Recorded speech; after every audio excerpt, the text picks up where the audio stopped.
All right.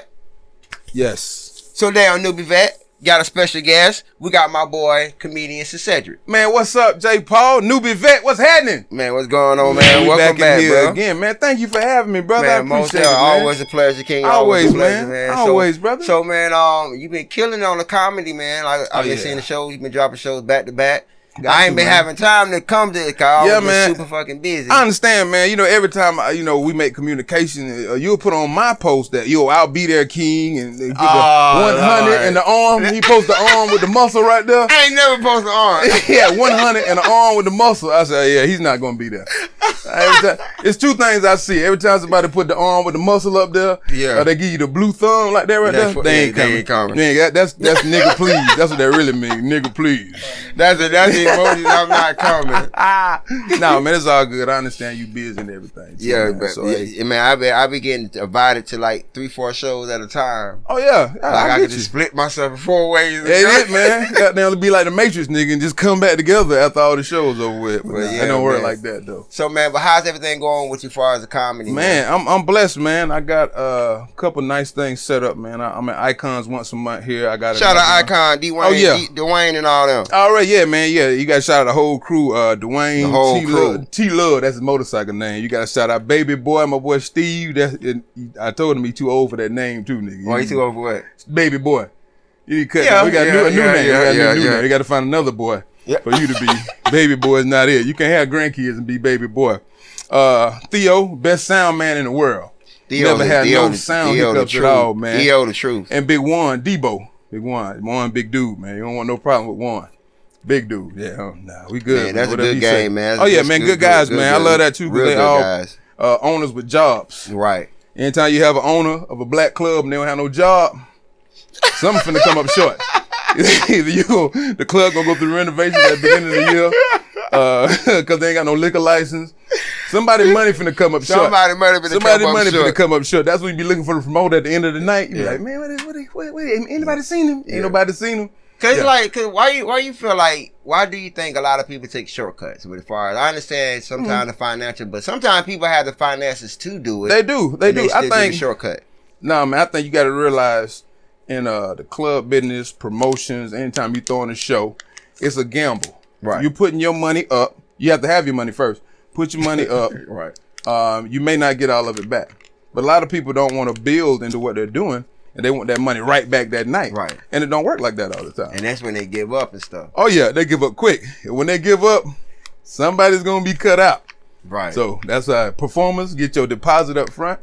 At least you'll have half of your money. And you can find this nigga for the rest. Because that's a bad feeling, boy. At the end of the night, and they hit you with that, hey, man, let me holler at you. Let me holler at you. You're like, oh, Lord. No, the first 4 words is what happened was. The first 4 syllables, what happened was. Nah, I ain't got nothing to do with that. I'm entertainment. My money should be guaranteed whether you make yours back or not. Right, you know what I'm saying? That's just the way the game goes. Because I put on shows.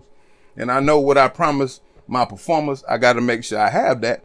So I have that set aside every time.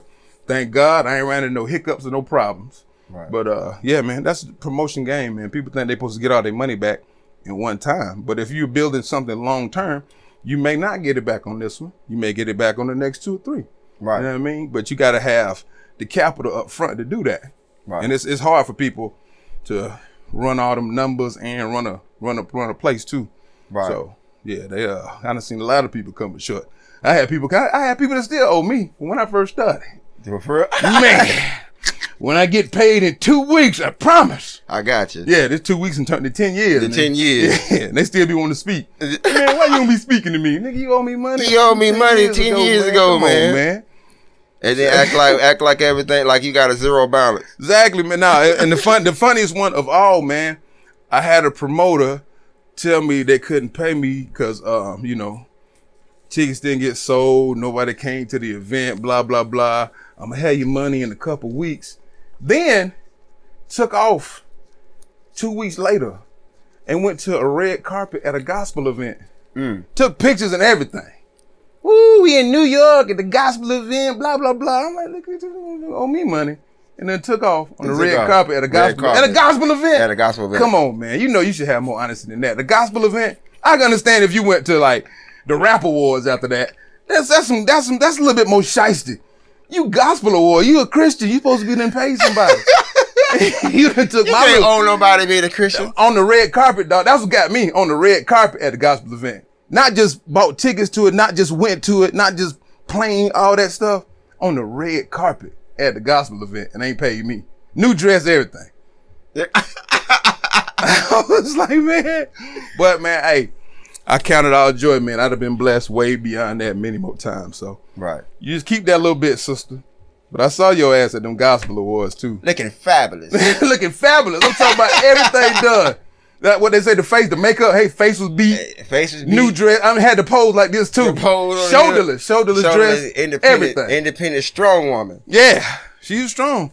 I'm glad I was able to contribute to you getting to the gospel awards, sister. Yeah. That's all I'm gonna say. Yeah. So man, so those type of situations make people tend to not work with a lot of black people.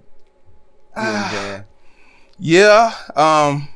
It's not just a black thing. It's bad white promoters too. But it just seems like it's us more time than not. Because we deal with us. Because we deal with us more. Yeah. So we notice it when we do it. But I mean, the relationships I built over the years with different promoters, I just find this is a different class of promoters and people that push shows, man. If a person has a club, they just got the club, they don't have anything established. They're trying to build up the money and the revenue in the club, and they're trying to throw shows at the same time. See, that's a double weight. Too much, yeah. That's two things, too much to take on at the time. If you have an established club owner who has, funds coming in from the club, right, and understand that they can invest in a venture like an entertainment venture, right, they tend to do a little bit better, right, than somebody that's just getting the club and automatically doing. And then you got people that partner up with clubs to throw shows because they don't have the capital to do it, and sometimes it works, sometimes it doesn't. Right. But I just think, from what I've found, man, you just have to know your limits, be honest with who you are, how much you can spend, and be honest with the entertainment. Right. And just see what you can make happen, man. And then you have to invest to build. Because I mean, when I started, the first time I started throwing shows was at a spot called Hotel Aiken over in Aiken, South Carolina. It's called Hotel Aiken? Hotel Aiken, yeah. Okay. It was in the middle of Aiken. Beautiful, beautiful small building. It was hooked up to a large hotel, historic hotel downtown. And we had like this little glass building on the corner. It was really nice. You know what I'm saying? Fit probably about 50 or so people. We was doing comedy every week. But we didn't have like a following, or we didn't have no plug down there. We were just starting something. And I kept it going for as long as I could. I probably did about 8 months. 8 months. And I just learned so much from what we were throwing in. You have to look at your overhead, what you're spending, what you got, and all that stuff. And it taught me a lot about throwing shows, having a budget, and what I could and couldn't do. Cause you was hosting at the Jokers Lounge at one point. Yeah, I was hosting the Jokers too. Yeah, they fired me. I got fired from Jokers. Nobody wants to talk about that. You got fired on your day off? No, it was almost like getting fired on my day off because everybody.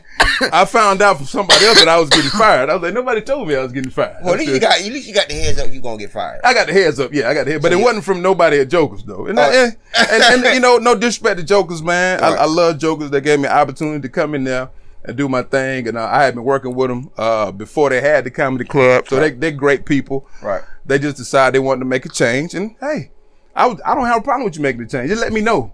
Don't let me find out for somebody else that you're making a change. then I am getting fired on my day off. Right. Is this goddamn business or this Fridays, nigga? What is this? Right. But it didn't work out. Right. But I was since then I've been blessed, man. They good people. I ain't got nothing against Jokers. Right. I should have got them a bottle though, but I should have did because they released me from working there, and I was able to go get other stuff cracking. Get bigger stuff. Yeah, get bigger stuff, man. So dealing with business people, like when it comes to business and you working with just people in general, mm-hmm. Do you feel like you can have a personal relationship with them, but you want to have there's a certain line that you should stop it at, or you feel like, because some people get too personal with the people they work with, and then situations become worse, or become hard to do. Say like for instance, someone's slacking. Mm-hmm. You need to cut them, but it's kind of hard to do that because you got a connection with their wife, kids. Yeah.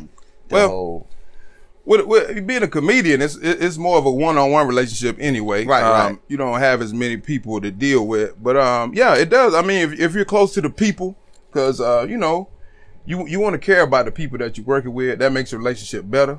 But in business, you do have to draw a certain line. It's like, hey, certain line got to be drawn. Like, hey, man, you know, we got to take care of this. I think it gets a little bit liberal when it's kind of, you know, you deal with it loosely, man. But yeah, you definitely got to draw some lines in business, because if you're not, you're always going, you know, something's always going to be lacking. Right. I mean, we can have, for instance, the time you get your money. It should be a certain date and time that the money is paid. You know what I'm saying? Sometimes what do you think is a reasonable time? As far as like, what do you think is a reasonable time for an artist to get paid or an act to get paid? Standard business practices is you pay half up front. Right. Anywhere from like a month to 2 weeks before the show. So then, if you cancel, that artist still has that non-refundable deposit that they have, because you know an artist could book something else and get another gig, you know, a bigger gig or another gig. You know what I'm saying? They reserve that reserves the date between the artist and the promoter of the establishment. Okay, right. And then it's standard to have the rest of the money before they hit the stage that same night. But when you know people, you cool with them. Oh man, ran into something, man. Come by here Tuesday and I'll give you your money. You know what I'm saying? Sometimes you can accept that, but when that gets to be the norm, trying to get paid after the date, see, then we got an issue and a problem. Right. Because, you know, hey, man, you know, y'all know how Georgia Power rates get sometimes. Oh, man. Yeah. You mess around, got to pay a summertime Georgia Power bill. Oh, man, it's terrible. And you can't wait till Tuesday. And some people got Jefferson Electric. They can't wait at all. They got to have their money on the day. I had both. I had Jefferson and I had Georgia Power. Jefferson don't play. They don't play, bro. They want every cent. Everything. On that date. If they say the 12th, the 13th, the dude coming out, he coming out to cut your power off. Cut your shit off. Yes, sir, already. And then you got to pay that and the reconnect fee. And the reconnect fee. That's before you even. That's before you even. Yeah. As soon as you reconnect fee, already on the re-up. You know what I'm saying? Re-up. I didn't owe but $200. Why is it $375? You had to pay the re-up. Yeah, you had to pay the re-up, and then but my bill's $800. How's $800? Yeah, we added the next month bill on. Next month bill on that. But the money ain't over with yet. Like it don't matter. We just let you. Whatever we say goes. Goddamn it. We gonna come out there and cut the shit out. Yeah, man. That's how it is, man. But I think it's a lot. Like I say, it's a lot of good people in business too, man. Right. That do business correct way and like some people are not. If you do have you're an artist and you have a contract, there's nothing wrong with you getting your contract signed to ensure that you get your money. Right. You know what I mean? There's nothing wrong with that, man. If an establishment or promoter can't understand that you're protecting yourself, then they don't know how to do business. Right. That's just the way it is, man. So hey, man, I've been fortunate to have. I've sent contracts out to people, and I've also had people that I have good working relationship with that I knew I could trust that would pay me. So I didn't have any big instances where I didn't get paid. It was a couple times though. You know, there's some shady people out there. I hosted a show in North Carolina one time, and I didn't get my money till I got way back in Augusta like a week later. Right. So I mean, you have bad things like that, man. But it's always best for the artist to be on top of their business, send their contract out first, get theirs honored. And so you have a binding agreement.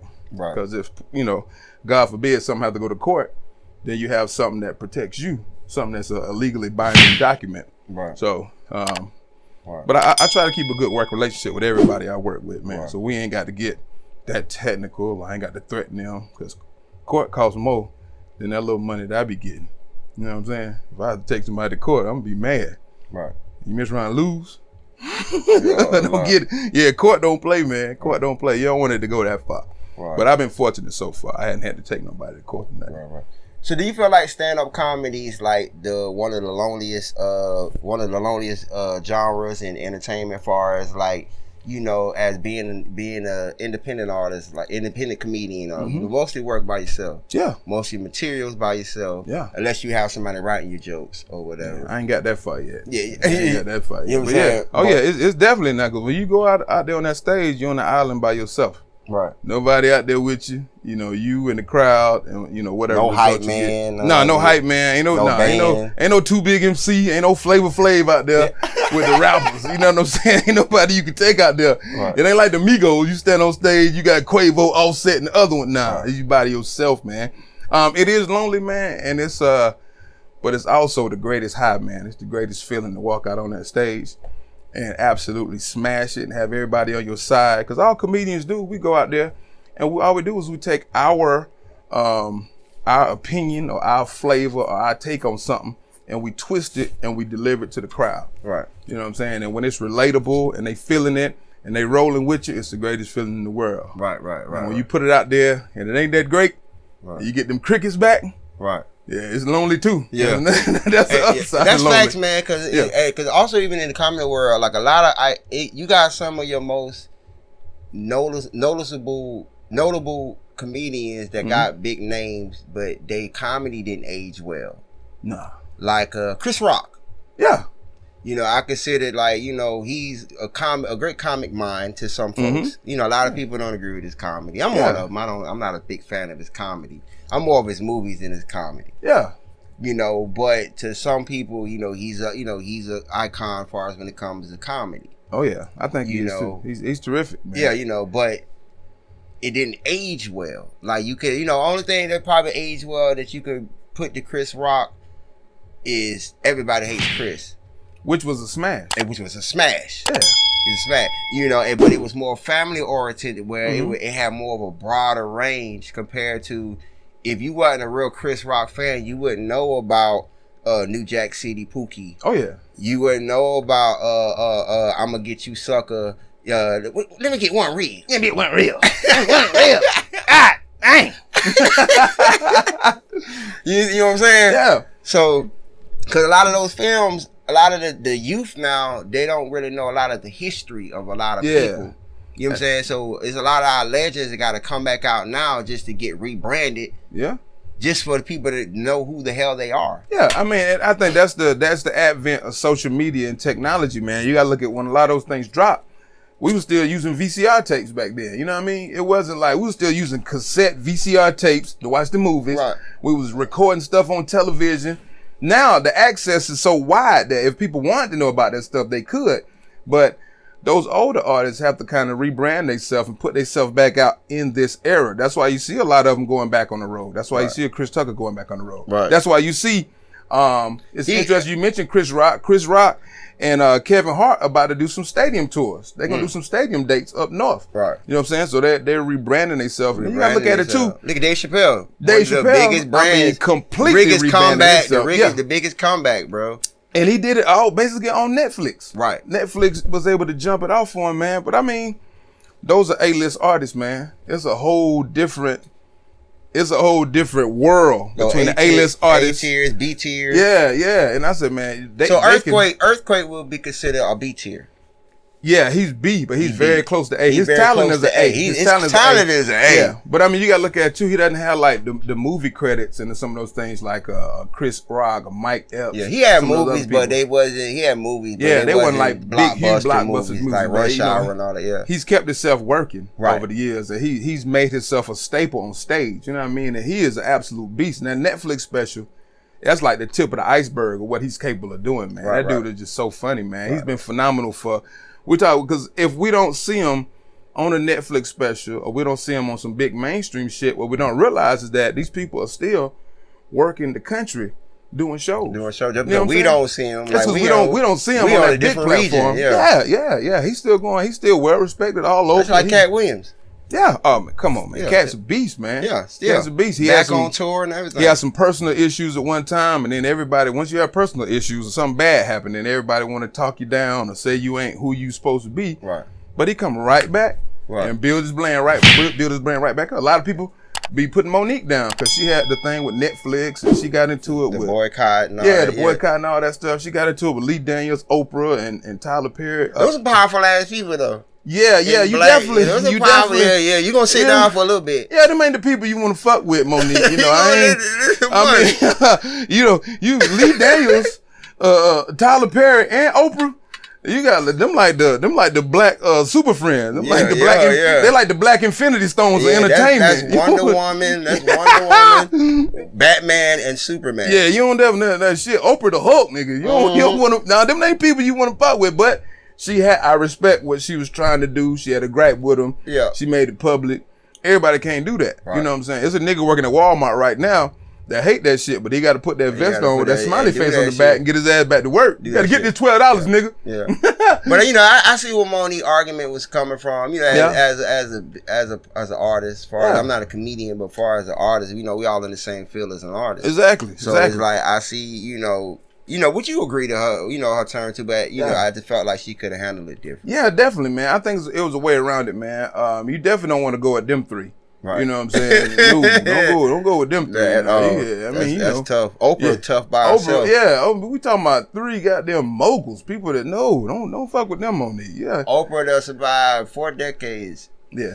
You can Lil Keenan, she should fuck with Lil Keenan first before she fuck with them. Don't fuck with Lil Keenan. Lil Get Out. Nah, that's cool, but don't fuck with them 3 goddamn monsters. So let me ask you a question. All right, so when it comes to you have a lot of, speaking of people coming back out, you have a lot of older artists that for one, music has no age limit. It has no age limit. But there's still But it did at one point. At 1,000. If you didn't make it like 25 was like the cutoff. Remember American Idol used to cut you off for like 25. You had to make it by 25 because they got to get those marketable years off of you. That's where, and I hate that because that's where a lot of the perception of everybody saying someone is too old to do something comes from, because of the back then of the old term of how the record industry was back then before the internet took over. Yeah. Back then they was a standard because people wanted to see young faces. They wanted to see new voices, young voices and stuff. So now where the internet is where it's so many chances for anybody to blow up, whether you fat, ugly. They don't care. The more ugly you are, the more famous you be. It seems like it, man. It's like, boy, I look at these videos now, boy. I be looking at them reels. You got motherfuckers that can't dance, motherfuckers that don't clean their house up. Nothing. They don't care, man. Motherfuckers get on there and do a dumb dance. And thing they like a sensation. You know what I'm saying? They're a comedian sensation. I'm talking about overnight, man. I'm on the stage telling these jokes. Goddamn it, they got to go through all this bullshit. And these motherfuckers just in their living room they make a reel. Oh, they just go outside like you. But my thing is, you gotta have a lot of time for that. You gotta have a lot of time. But what I gotta tell a lot of people, if you want to be on TikTok, I say that to damn near everybody we talk about interview. But I gotta tell people, TikTok is a good thing, but you gotta know how to work it. My thing is, if you're gonna be on TikTok and spending all your time trying to get noticed, have something to sell in the same breath.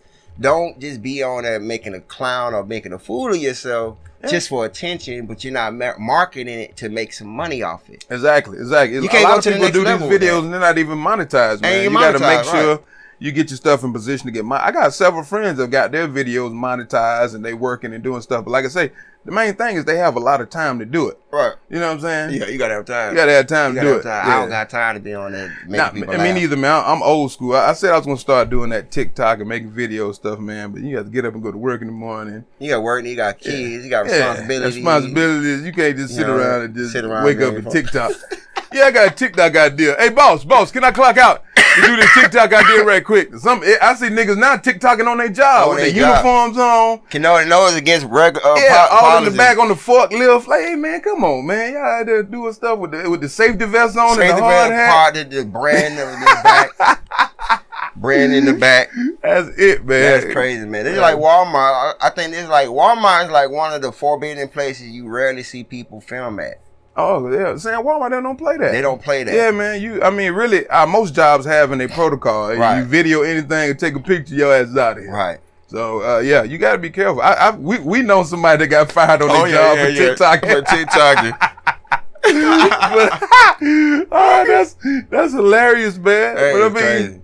That's how it is, man. You definitely got to have time to do it. But shout out to all the people that's monetizing making money off of it. I'm not mad with you, man. I'm a stage guy, man. You know what I'm saying? I work my stuff on stage, man. That's where my magic happened at. I haven't figured out how to do the TikTok videos and all the other stuff that people doing. I'm not mad with them. Yeah. You know what I'm saying? But it's just everybody has a different space in life, man. Space in life, you know what I'm saying? If that's your avenue, because I know like a lot of old school comedians, they get mad. Oh man, niggas making these videos, man, we had to go pay our dude. The world is different now. Good, totally different. Everything is different now. Totally different. So you just gotta adapt to the changes, man, and keep going. It's always gonna be a place for real talent. Right. Real talent is on the stage. People that make those videos, a lot of them can't relate it to the stage. I've met some people that can do both of them, like my man Shula King. Yeah, Shula King is a dope comedian on stage, and he also can make videos. You know what I'm saying?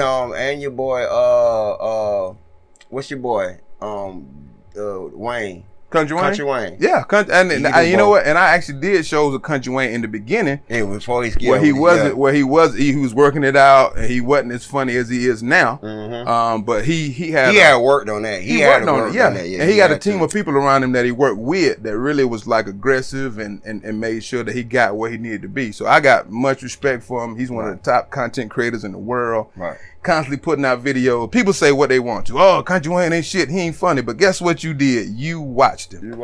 And when you watched him, you clicked on the video. He got another goddamn like. Yeah, another like. Yeah, another like. He got another view. So, I mean, I'm not a hater, man. Right. You know what I'm saying? I want to see all people make it, man. 'Cause the same way he went from making nothing to getting what he's getting now, you could do it too. Facts. You know what I'm saying? I just feel like everybody needs it, because I met a lot of comedians. I know a lot of comedians. I did a show with him here in Augusta. I did one in Albany, Georgia. Both shows I did with him, you had a bunch of comedians inboxing. Hey man, was he funny? How'd he do? How was he? Blah, blah, blah. I was like, why y'all hitting me up about this man? They'll hit me up no other time. Hey, was he funny? Was he this? Was he that? It doesn't matter. I mean, because the thing about it is, I looked at it like this. Me doing a show with him, I'm going to be in front of his fans to make some of them know me. That was my approach. Yeah. They did shows on that. We're gonna burn the stage down, and tear it up. We're going to kill him. And ain't nobody going to know. No, they're there to see him. Yeah. And so the little time you had, once you come off stage, they forgot all that shit you did. All that shit. They came to see him, and his fans are fanatical too. They knew his brother, Prince Tay, and all them. They knew all the people from the videos, man. They was like, oh my God, there they go. I was like, who? Like, these three skinny niggas? But they know the people are coming to see them. Right. So I just feel like if you come in to do a show with them and you get that opportunity, then, you know, be in front of his fans. Right. Build your fan base up. Don't try to like burn the stage down, kill him, because it ain't gonna matter. Right. Because once he come out, they're gonna forget everything they saw earlier. That's who they're coming to see. Right. They came, and it's like that all over the country, everywhere he goes. Right. Fanatical. And this shit is building. It's getting like, you seen his tour dates? His tour dates is off the chain, ridiculous. Right. Whenever he decides he's going on the road, they're gonna be there. It's gonna be dates. Right. So hey, I was like, just cut me in on a little bit of it, cuz. You know what I'm saying? Let me show what I got. And we just keep it moving. I get a couple of his fans, you know what I'm saying, that notice me. But it ain't about, it should be about more like working together, a bonding thing, man. People, we make competition where there's no need for competition. Right. And I totally agree on that, man. And I also feel like, going off something you said a few minutes ago, I also feel about, you know, when it comes to music, there's no such thing, you know, there's no such thing as something, you know, because music is ageless, timeless. Yeah. But I feel like with age, you have to market and do your music a certain way. You do. To your age limit, to certain things like that. You can't be 30, you can't be 48 years old, 50 years old, being in the clubs with a 19-year-old stage, talking about, yo, got a new album coming out. Nah, that's not your crowd. Right, it's not your crowd at all. And you can't be... And you out there playing, you out there doing totally some hip-hop or some totally different type stuff, not knocking nothing like that, but just that's not the audience for that. You can't be 50 years old talking about giving these whole dope dick. Yeah, I'm at 50 years old, I'm giving them dope dick. You ain't in the dope dick age. Dope dick age is like, you know, 32 and under. You know, that's the dope dick age. You know, that's when they can talk about stuff like that, man. You 50, you know, you just do the same thing you've been doing. You talk about making love all night long, but you know it's a lie.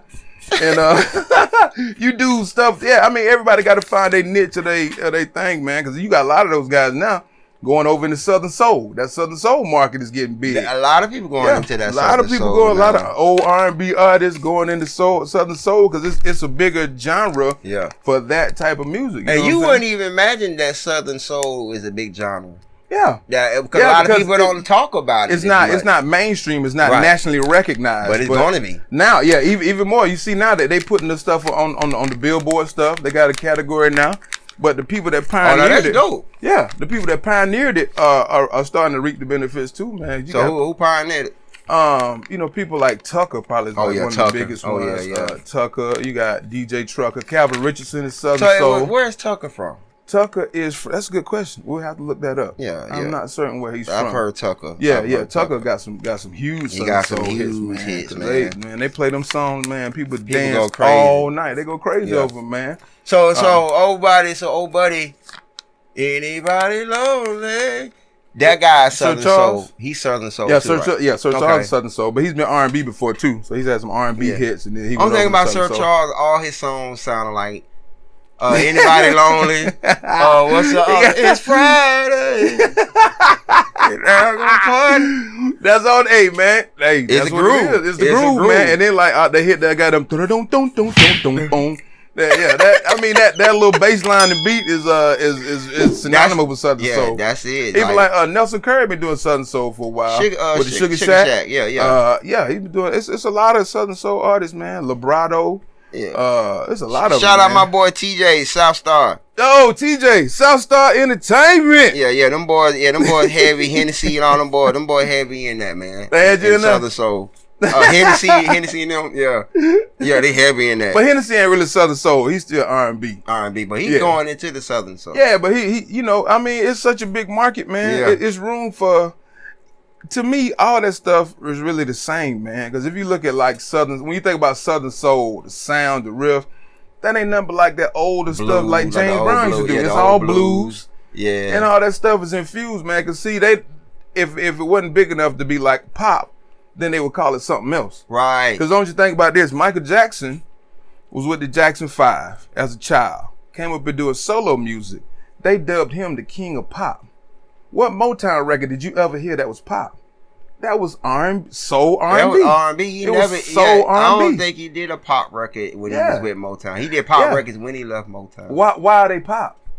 Because white people like it. Because white people that's like why it. That's why they want to call it pop. So when you cross over, black people cross over, it's pop. Yeah, it's pop. Yeah, because white people like it. You get the white people audience. like it. Right. You getting into that A plus realm of things. Now you get money. They can't let no nigga come in there and be the king of the top of whatever. And you can't admit that white people love soul R&B. Tell me Man in the Mirror is a pop song. That's an R&B record, bro. R&B record. When you think about it. Yeah. You know what I'm saying? Anything, that just goes to the old stigmas and all that other shit, man. White people are like the government. Anything they can't tax, you know what I'm saying, they want to call it something else. Right. You know what I'm saying? Janet had all those good dance records. They deemed that pop. Yeah, even though you know what the hell she was saying. Exactly, man. But yeah. So now look at Prince. Did they claim Prince? What was Prince considered? Was he considered pop too? Played the guitar a lot. See? It's a good question. I don't know where you'll put him at, because he played all his instruments. He played all the instruments. He played a lot of guitar heavy. So is that pop, or we can't call it R&B because he played? Nah, I mean, come on, man. It's weird. You can't really stop put all him the in a lines box. and the genre-tizing, man. This shit is what it is. If it's black and it's soulful, it's soul R&B, man. Right. You know, whatever you want to call it, man. I hate it when they draw lines and categorize it. Categorize it, man. Justin Timberlake's first album was a straight up R&B album. He had Timbaland, Pharrell producing it. But what? He's the white savior. Right. So guess what? We got to call this a pop record. Right. He came from NSYNC. You know what I'm saying? Right. So, but he called it an R&B album. So I hate it when they draw the lines on shit like that, man. But they kind of, when it comes to white artists, they don't really want to piss off the black audience because a lot of the black R&B singers, like, they get offended when they have white singers came in, like Robin Thicke. Yeah. John B. Yeah. A lot of people was pissed at John B when he first came out. Oh man, I love John. I love John B. I thought, John B. He's the white baby face. Yeah, that's it. Yeah, that's it. The white baby face. Yeah, I mean, if it's good music, it's good music. I love John B. No matter what it is, man. I love John B. And they don't support those guys as long as they do other people either. You know what I mean? Justin Timberlake ain't made an album in 6 years, something like that. Yeah. Yeah, they still love him. Yeah, still love him. Robin Thicke ain't made one. He made one by his wife trying to get her back and shit. That didn't go over well. Niggas was like, hell no, John, hell no, Robin Thicke, on with that fuck shit, boy. Man, this boy Robin Thicke on that fuck shit, boy. White people was like, we're gonna turn our heads right now. We're so embarrassed. Yeah, we're so embarrassed. I can't believe he did that. Fuck it, his dad was Alan Thicke. People that know Alan Thicke played music too, man. He was a musician before he was an actor. Yeah, so that's some good shit, man. Do you believe there's a Kardashian curse?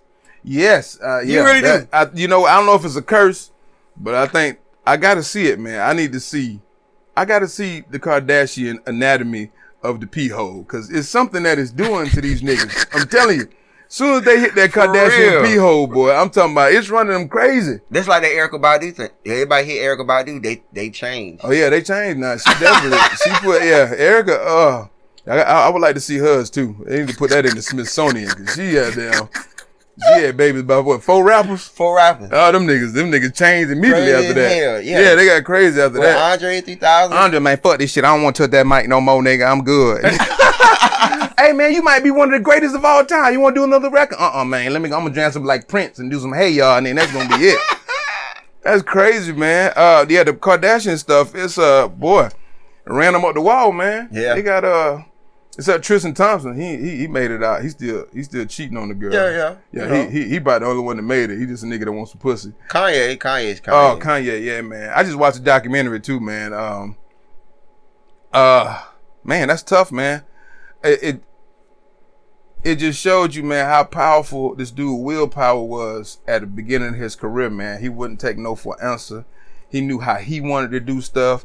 He had certain epiphanies on stuff. He made everything come true. And then I really think he should have fell back when his mom died. His mom meant a lot to him. Yeah. I think we really watched his brother about the murder, right? Huh? About his mom being murdered. Yeah, she died. She had some kind of surgery, and she ended up having a heart attack. Yeah. But they were saying it was murder. It was a whole thing behind it. Yeah. They didn't talk about that at all on the documentary. They didn't talk about that at all on the documentary. They just said she had a heart attack, and she was unresponsive. But I really think he had a public breakdown right in front of us, man. And right. I think the advent of mental health, like we talk about it today, right. It would have helped him out then, because somebody would have just pulled him to the side like, hey man, you get off tour, man. You need to fall back a little bit and chill out. Yeah. And because I think that really had a lot to do with it. And then they stayed away from the Kardashian pee hole. But I think that Kardashian pee hole had something to do with it too. Kanye went crazy, man. He out there and bought the house next to him. They ain't talking about that. Kanye was like, yeah, I'm gonna buy the house next to you. I'm gonna doing this for my kids. Like, yeah, I gotta help raise these black kids around here. Like, what's wrong with you? Then he done caught Pete Davidson over there. Shout out to Pete Davidson. Oh yeah. Pete Davis is getting him, ain't he? Man. Pete Davis, boy, Pete Davis is the white prince. He been stalking that. He been stalking Kim since Saturday Night Live. Man, I'm talking, it worked out. He got her. I mean, hey man, he knocking down some heavy hitters too. That boy, ooh. Shout out to Pete Davidson. No, I'm gonna stay in comedy forever, because comedians, we got something that nobody else ain't got. All they do is go in there and make them laugh. He probably go in there and make up goopy ass faces. Got him. All right. Man, he the number one. Hey man, shout out to Pete Davidson, number one panty dropper. He got like infinity stones holes on his goddamn thing right there. Speaking of faces, when you say faces, like there are certain comedians like they don't even gotta say anything, just they face. Yeah, facial expression is real powerful in comedy, man. You got some people got big ass eyes, they can just look at it. Yeah, Bernie Mac. Because Bernie Mac would just say, "Oh, I told you, motherfucker." When he put that face on him, it just accentuate whatever they say. That's actually another way to get people to laugh, man. Robin Harris. Yeah, Robin Harris definitely with the face. With the face house party. Yeah. Oh yeah. I try to get into that, man, but hey, my face ain't that distinct, I guess. You can't do the face. I be trying to get to the faces and stuff too. But so with comedy, there's different levels in comedy. You got your impersonators. Yeah. Your impersonator comedians, those pretty good. Those Jay Farrow. What's my man name? From Mad TV. Yeah. Aries Spears. Aries Spears. I always say I look like that. You look like Aries Spears. Whatever. Y'all say anything about black people, man. Aries Spears. Anytime you got an overweight black guy, they always compare you to another overweight black guy. Right. And it's but it's all good. Yeah, Aries Spears funny as fuck. Jay Farrow. Eddie Murphy. Yeah, Eddie Murphy. And people forget, man, that's how Eddie started out doing comedy, man. Right. He wasn't no movie star. He started out doing comedy, stand-up comedy, man. Right. I remember that goddamn, was that Raw Delirious we had on that red, that red leather outfit? He had a red on leather outfit. He had a red on Raw and the purple one on Delirious. Can you wear that? No, Delirious on red and the purple one. Either way, man. 2 hours, an hour and a half, or 2 hours in a leather suit, man. Bruh, ain't no way I could do that, man. In a leather suit. Yeah. No, man, Eddie's a legend, man. Yeah, I think even he's coming back out. Yeah, even before the Raw and Delirious, he was already a pop icon because he did Saturday Night Live, Buckwheat and all that. Yeah, and Mr. Robinson, Jesse classic Jackson, stuff, and man. shit like that, man. Yep. And then Beverly Hills Cop took him over. Mm-hmm. So, put him on the mainstream. Man. That was it. In front of that white audience. That's it. Well, he had Trading Places. Trading Places too, yeah. Yeah, and all that other stuff before then, yeah. So, yeah, man. And his idol was Richard Pryor. Yeah, Richard Pryor paved the way for all of them, man. Yeah. Richard Pryor he was like one of the first black comedians to be able to go mainstream. Bill Cosby did some mainstream stuff too, but he did more clean comedy. Yeah, he was clean comedy, and he had done black exploitation films too. Right. So, but when Richard came and did mainstream, it was like, first of all, Richard was a phenom. I watched a documentary on him, like in the 70s, people was traveling to go see him, like far away. You know what I'm saying? He was from Peoria, Illinois. So when he started traveling the country, it was like he had mainstream white audiences following him all over the country. So he was like a big sensation. Right. And then his comedy was different at that time. Because nobody, you had people you had X-rated comedians that was like more underground, far as the Dolomites, the Red Foxes, even the Millie Jackson. Yeah. But with him, maybe like Richard Pryor brought it more to the forefront. He did. And, so, because even playing different characters in one movie. Mm-hmm. Like Richard Pryor, I didn't even know Richard Pryor was doing that until I went and watched some of his older films. Oh, yeah. And I'm like, he was impersonating 4 or 5 characters in the movie before Eddie Murphy was doing it. He was, man. He paved the way for those guys, man. And then, like, when he started making, like, the mainstream movies, he started getting them in, the, like, the early 80s. Because, like, mostly, Bill Cosby and them did their stuff in the 70s. And then he got mainstream with, Fat Albert and the cartoons and all that stuff. Jello and the commercials and shit like that. So then, Richard Pryor was an X-rated comedian, but he took his stuff, cleaned it up, put it in the mainstream. Remember, he was in several movies. Remember, like The Toy and all the other movies. Car Wash. Car Wash. It'd be a lot of cult classics, man. And then he started moving over into the mainstream, right around that time. His biggest movies, though, that if people can name his 3 biggest movies, the number 1 movie I think everybody will put is Harlem Nights. Yeah.